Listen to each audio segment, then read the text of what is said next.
Jinamizi la matumizi ya madawa ya kulevya limekuwa likiwaathiri vijana wengi humu nchini, na huku vita dhidi ya ulanguzi wa dawa za kulevya vikiendelezwa, wengi wanakariri kuwa hatua finyu zimechukuliwa dhidi ya walanguzi wakuu wanaosafirisha na hata kuuza dawa hizo humu nchini.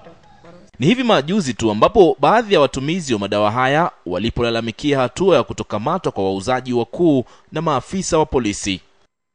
Kufuatia haya, ubalozi wa Marekani umewataja baadhi ya viongozi wakuu serikalini, wakiwemo wabunge na hata wafanyabiashara, kama wahusika wakuu wa biashara hiyo haramu. Na ili kuonyesha kuwa taifa hilo limejipiga kifua katika kukabiliana na matumizi ya usambazaji wa mihadarati, serikali ya Marekani imewapiga marufuku viongozi waliotajwa dhidi kusafiri hadi taifa la Marekani.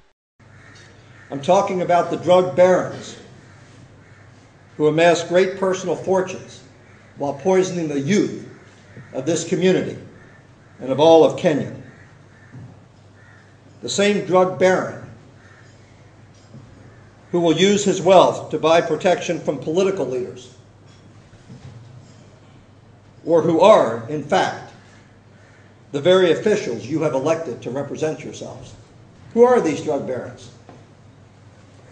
In fact, the same names keep popping up over and over and over. Their identities are among the coast's worst kept secrets. Ubalozi wa Marekani nchini pia umekariri kuwa serikali yake itaanzisha kituo cha kusaidia jamii katika kukabiliana na vita hivyo, mbali na kuandaa ripoti yake kuhusu vituo maalum vya uzaji wa mihadarati kabla ya kujumuishwa katika ripoti kuu itakayowasilishwa katika bunge la Marekani. Aidha, Renberger aliipa serikali changamoto kupambana na kusambazwa kwa pesa za bandia. Kenya's efforts to combat money laundering have been theoretically operational since June of this year. The Proceeds of Crime and Anti-Money Laundering Act No. 9 was gazetted in January 2010, and yet it is yet to be fully implemented. We urge the government of Kenya to stand up the implementing agencies as called for by the law to counter money laundering.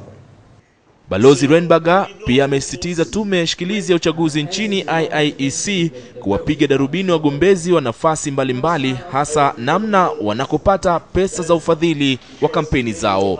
Ali Manzu, KTN leo.